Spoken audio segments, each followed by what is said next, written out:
اللہ کے نبی صلی اللہ علیہ وسلم کے ساتھ جو اللہ تعالی نے دولت اتاری ہے، خوش نصیب ہے وہ شخص جو اس دولت کو سمیٹنے میں لگ جاتا ہے، اور بد نصیب ہے وہ شخص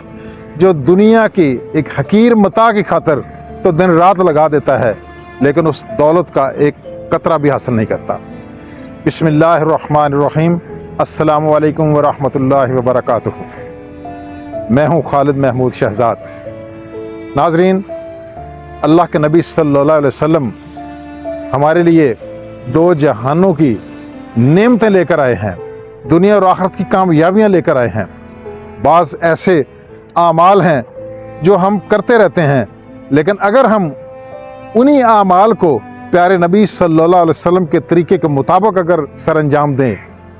تو اس کا ایسا ہم فائدہ اٹھا سکتے ہیں جس کا تصور بھی نہیں کیا جا سکتا۔ اللہ کے نبی صلی اللہ علیہ وسلم نے کی حدیث مبارکہ کا مفہوم ہے کہ ہر مومن کے دوسرے مومن پر 6 حقوق ہیں، جن میں سے ایک یہ ہے یعودہ اذا مرض، کہ جب وہ بیمار ہوتا ہے یہ اس کی عیادت کرتا ہے۔ اب ایک شخص ہے جس کے پاس کوئی علم نہیں ہے لیکن وہ کسی دوسرے مسلمان شخص کی عیادت کے لیے جاتا ہے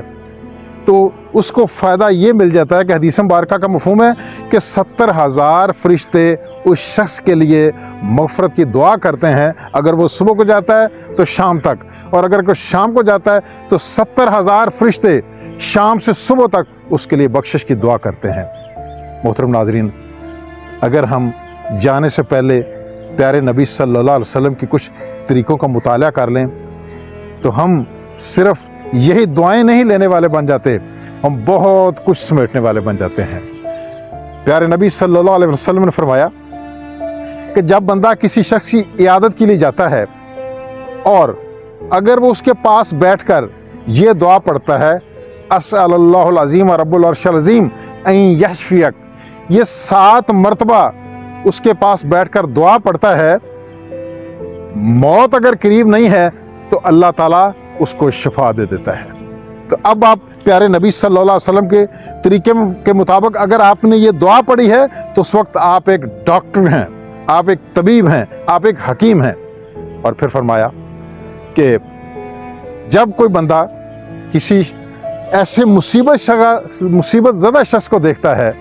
اور یہ دعا پڑھ لیتا ہے الحمدللہ الذی عافانی مما ابتلاک بہ وفضلنی علی کثیر ممن خلق تفضیلا، کسی مصیبت زدہ شخص کو دیکھ کر، کسی بیمار کو دیکھ کر جب کوئی بندہ یہ دعا پڑھ لیتا ہے تو اللہ تعالیٰ اس بندے کو جو جس مصیبت میں مبتلا ہے اس دعا کے پڑھنے والوں کو اس مصیبت سے بچا لیتا ہے، وہ اس بیماری میں مبتلا نہیں ہوتا۔ تو محترم ناظرین، اندازہ لگا لیں کہ ایک ایسی ویکسین لگ گئی کہ دنیا کی ویکسینوں میں تو کوئی فرق آ سکتا ہے، ناقص بھی ہو سکتی ہیں، لیکن یہ دعا سب ویکسینوں پر بھاری ہے۔ اب وہ بیماری اس کو نہیں لگے گی، وہ مصیبت اس کو نہیں پہنچے گی۔ اور یاد رکھنا ایک اور خوبصورت حدیث مبارکہ ہے کہ پیارے نبی صلی اللہ علیہ وسلم کے حدیث مبارکہ کا مفہوم ہے کہ جب کوئی شخص کسی بیمار کی عیادت کے لیے گھر سے نکلتا ہے تو واپسی تک وہ ایسے ہی ہے جیسے وہ جنت کے تازہ پھل چننے میں مصروف ہے۔ سبحان اللہ۔ محترم ناظرین، آئیں آج ہی کسی شخص کی، کو مرد ہے یا عورتیں ہیں، خواتین بیمار ہیں، ان کی عیادت کے لیے جائیں۔ مرد ہیں، اگر کوئی مرد بیمار ہے، کوئی ضروری نہیں ہے کوئی رشتہ دار ہے، ہم تو ان کی عیادت کے لیے جاتے ہیں جو ہمارے لیے آتے ہیں، نہیں، کوئی جاننے والا ہے، کوئی نہیں جاننے والا ہے، تو